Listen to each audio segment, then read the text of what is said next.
first time that I sat in a plane to fly here. And for the first time, I'm staying in a five-star hotel. Actually, my parents were poor and academically illiterate, but they were interested to teach and take their children to the school. Education was like a lifeboat for me. But it turned out that my lifeboat was terribly broken inside. It happens to me like this. I got accepted into an engineering course, but it was in English, and I did not know English. So everything was resting right over my head. I was terrified. And in the meanwhile, the couple of students ran away. So I also decided to quit and pack my bags. But something stopped me, and those were the innocent faces of my parents. They might be dreaming that their son is going to become an engineer soon. With what expectation they would have sent me there? No, I said to myself. And with that, I make my mind and put my agony to a professor. You better get a dictionary. Dictionary? I was listening to the first and the strange word rather, dictionary for the first time in my life. But anyway, I got a dictionary and I learned how to use it. And since then, I started jotting down the words written by the professor on the blackboard into my notebook, and on returning to my room, I turned the dictionary upside down and inside out, struggling to find out what's actually going in the class. But I practiced it sincerely.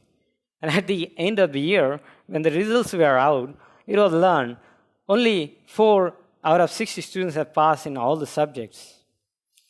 I lost almost all my hopes of becoming an engineer.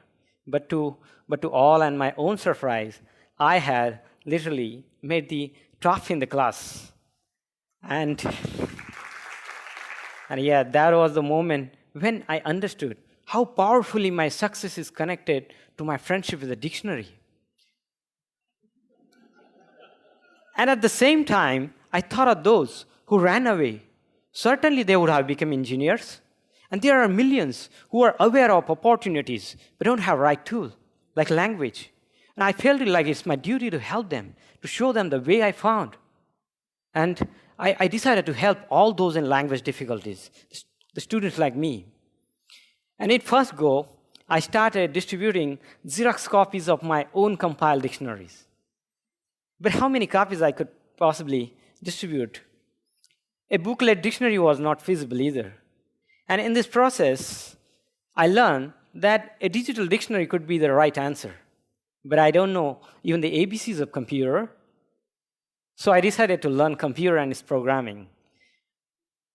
And with a reference to one local paper advertisement, I prepared and I appeared for the entrance exam of one of the renowned computer institute.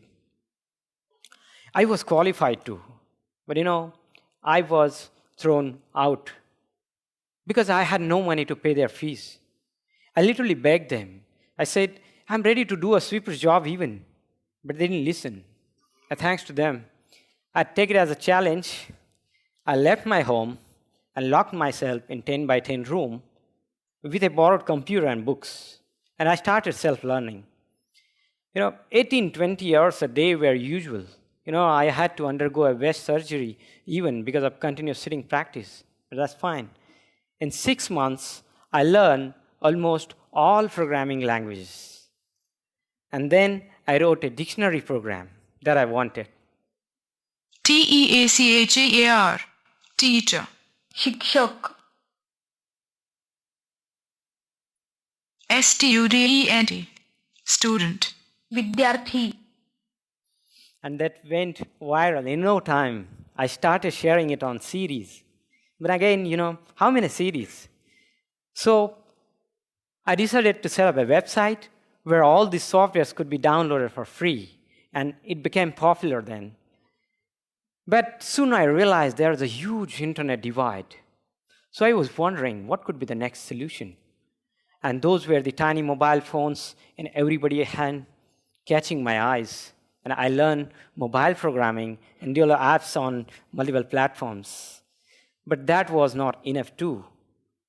because over 93% of the mobile phone at that time in India were simple, ordinary, basic phone with no capability to run any kind of application. And then I figured out a common denominator, SMS, and I started a service called Dictionary on SMS. Just put a simple 10-digit number, a keyword, and the word you want, send it, and here it is. Thank you.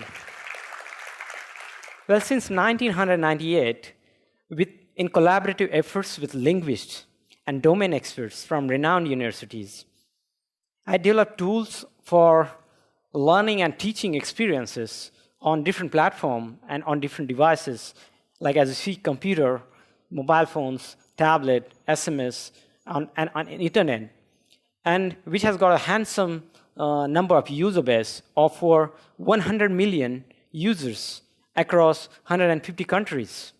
That may seem awesome, but we are living in a world where this digital divide is huge. Although my technology has been recognized widely and won awards, I realize that it is only in hands of few. And I want to give it to those who can benefit more out of it. And so I decided, and I choose the cycling way. I'm making my ways to rural villages, remote areas, and to the places where most of the technology is not yet reached. I'm providing these people of these areas with the dictionary opportunities, language awareness, and maybe most probably and importantly, a set of window to self-confidence and help. To give you an example, I distributed my mobile apps to a few school dropouts, and after a month, I found that their vocabulary is considerably improved. Well, that was my pilot project, and I want to repeat this success story across hundreds and thousands of villages. Friends, this is just the beginning. I have a plan to create seamless, real-time translation platform for the entire world. Let's convert the language barrier into a language bridge. Let's break this digital divide, the knowledge divide, and most importantly, the opportunity divide. Let's form a universal integration through language exchange. Let's unite. Thank you.